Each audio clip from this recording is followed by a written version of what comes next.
నమస్తే, జర్నలిస్ట్ మీ కేఎంఆర్. ఏపీలో ప్రభుత్వం ఎక్సైజ్ పాలసీని తీసుకొచ్చి పట్టణాల్లో గ్రామాల్లో మందు ఏరులై పారేలా కొత్త విధానాన్ని అమల్లో తీసుకొచ్చింది. బ్రాంతి షాపులు ఎంపిక విషయంలో లాటరీల ద్వారా ప్రభుత్వానికి డిపాజిట్ల ద్వారా కోట్ల రూపాయల ఆదాయం లభించింది. బ్రాంతి షాపులు కొంతమంది సామాన్య అతి సామాన్యుడికి లాటరీలో బ్రాంతి షాపులు వచ్చాయి. అదేవిధంగా సిండికేట్లు కూడా వాళ్ళంతా కూడా ఒక టీం ఏర్పడి వాళ్ళు కూడా కొన్ని అప్లికేషన్లు పెట్టి లాటరీలో బ్రాంతి షాపుల్ని పొందగలిగారు. మరి కొద్ది నెలలుగా చూస్తున్నాం బ్రాంతి షాపులు కేటాయించిన తర్వాత ఇంకా వేరే చోట బెల్ట్ షాపులు ఉండకూడదు అనేది ప్రభుత్వం పాలసీ. 2014 నుంచి 19 వరకు కూడా విచ్చలవిడిగా బెల్ట్ షాపులు ఉండేవి. వీధికి ఒక బెల్ట్ షాప్ ప్రతి వీధిలో ఉండేది. ఆ రోజు 14 నుంచి 19 వరకు టీడీపీ గవర్నమెంట్ అధికారంలో ఉన్నప్పుడు బెల్ట్ షాపుల వల్లే అధికారాన్ని కోల్పోయాల్సిన పరిస్థితి ఏర్పడింది అని రకరకాల విమర్శలు, అప్పుడు వాటితో పాటు జన్మభూమి కమిటీని కూడా విమర్శలు వచ్చాయి. ఇప్పుడు అదే బెల్ట్ షాపులు అదే టీడీపీ గవర్నమెంట్ మళ్ళీ ఏపీలో మళ్ళీ విచ్చలవిడిగా బెల్ట్ షాపులు నడుస్తున్నాయి. పగలు రాత్రి తేడా లేకుండా ఇష్టం వచ్చినట్టుగా అధికార పార్టీలో సంబంధించిన నాయకులు, గ్రామ నాయకులు వాళ్ళ ఇష్టం, అడిగేవాళ్ళు లేరు. కనీసం పట్టించుకోవాల్సిన ఎక్సైజ్ శాఖ అధికారులు తొంగు చూసే పరిస్థితి లేదు. గ్రామాల్లో కానీ పట్టణాల్లో కానీ బెల్ట్ షాపుల దగ్గర మందు బాబులు తూలిపోతుంటే ఎక్సైజ్ శాఖ అధికారులు మామూలు మత్తులు ఊగిపోతున్నారని కూడా ఎక్కడ పడితే అక్కడ చర్చ నడుస్తుంది.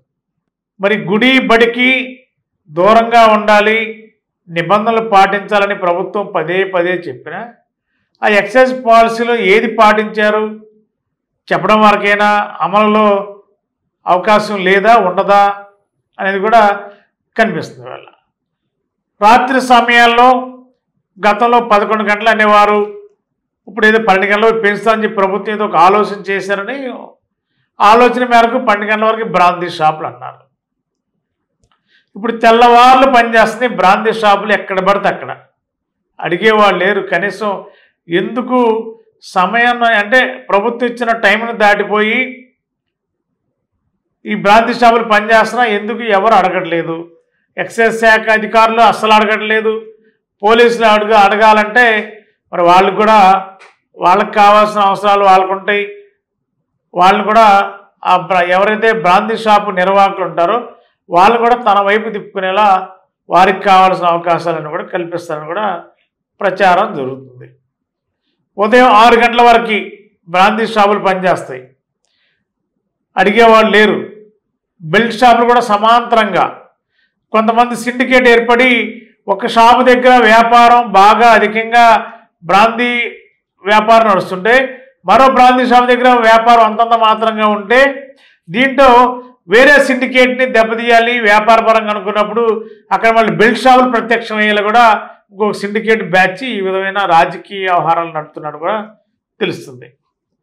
మరి ఈ నేపథ్యంలోనే మరి చాలా చోట్ల బెల్ట్ షాపులు విచ్చలవిడిగా గ్రామాలకు సంబంధించిన గ్రామ పార్టీకి సంబంధించిన పెద్దలు మరి వాళ్ళ ఇష్టానుసారంగా వాళ్ళకి కావాల్సినట్టు వాళ్ళు ఎలాగన్నా కూడా అడిగేవాళ్ళు లేరన్నట్టుగానే ఇదివరకు టెంట్లు వేసి పెట్టారు, ఇప్పుడేమో బిల్డింగుల్లో పెట్టేసి ఇక అడిగేవాళ్ళు లేరు కాబట్టి మన ఇష్టం అని చెప్పి అన్నట్టుగానే రాత్రి 7 అయితే చాలు బెల్ట్ షాపుల దగ్గర పండగ వాతావరణం. ఆ రహదారిని పోయే వాళ్ళకి భయపడి వెళ్ళాల్సిన పరిస్థితి, వీళ్ళు తాగేసి ఎక్కడ ఎవరినేమంటారో ఏం చేస్తారో భయంగా వెళ్ళవలసిన పరిస్థితి. ఇంత గందరగోళం నడుస్తున్నా కూడా మరి ఎక్సైజ్ శాఖ అధికారులు తనిఖీలు చేసిన పాపాన పోలేదని కూడా గ్రామాల్లో చెప్తున్నారు, పట్టణాల్లో చెప్తున్నారు. మరి ఎక్సైజ్ శాఖ అధికారులు సిబ్బంది అధికారులంతా ఏం చేస్తున్నారు, ఎక్కడ ఉన్నారు? మామూలుతోనే పని అయిపోయింది అనుకుంటున్నారా? మామూలు మొత్తులు తూగుతూ ఊగుతూ ఉన్నారా? ఏం జరుగుతుంది? ప్రజల ఇబ్బందులు మరి మందుబాబులు ఇష్టారాజ్యంగా వ్యవహరిస్తుంటే ఈ యొక్క ఎక్సైజ్ శాఖ అధికారులకు పట్టదా? మరి ఎక్సైజ్ శాఖని స్వయంగా పర్యవేక్షించిన జిల్లా జాయింట్ కలెక్టర్లు మరి వీళ్ళు కూడా పర్యవేక్షించాలి. ఎక్సైజ్ శాఖ నిబంధనలు ఏం చెప్పింది, పాలసీ ఏం చెప్పింది, ఏ టైం వరకు బ్రాంతి షాపులు పనిచేయాలి, ఏ టైం వరకు ఏ టైంలో క్లోజ్ చేయాలని నిబంధనలు ఉన్నాయి. మరి అవన్నీ తొంగలో దొక్కుతున్నప్పుడు మరి జిల్లా అధికారి యంత్రాంగం కూడా స్పందించాలని ప్రజలు కోరుతున్నారు. మరి రాత్రింబావులు బ్రాంతి షాపులు నడుస్తుంటే ఏది బ్రాంతి షాపు, ఏది బెల్ట్ షాపు, ఏది బార్ అండ్ రెస్టారెంట్లు ఏమున్నాయి, బార్లు ఏమున్నాయి, ఆ వ్యత్యాసం లేకుండా ప్రతి బ్రాంతి షాప్ దగ్గర వెనకాల రూము సిట్టింగ్ పెడుతున్నారు. దానికి పర్మిషన్ ఉందో లేదో తెలియదు, అడిగేవాళ్ళు లేరు కాబట్టి వెనకాల సిట్టింగ్ పెడతారు, పక్కన సిట్టింగ్ పెడతారు, ఫ్యాక్టరీ షాపుల్లో పెడతారు. అదే ఒక పెద్ద బార్ అండ్ రెస్టారెంట్ అయిపోతుంది. మరి లైసెన్స్లు ఏమో బ్రాంతి షాపులకు ఇస్తారు, కానీ ఇవేమో బార్లు అయిపోతున్నాయి.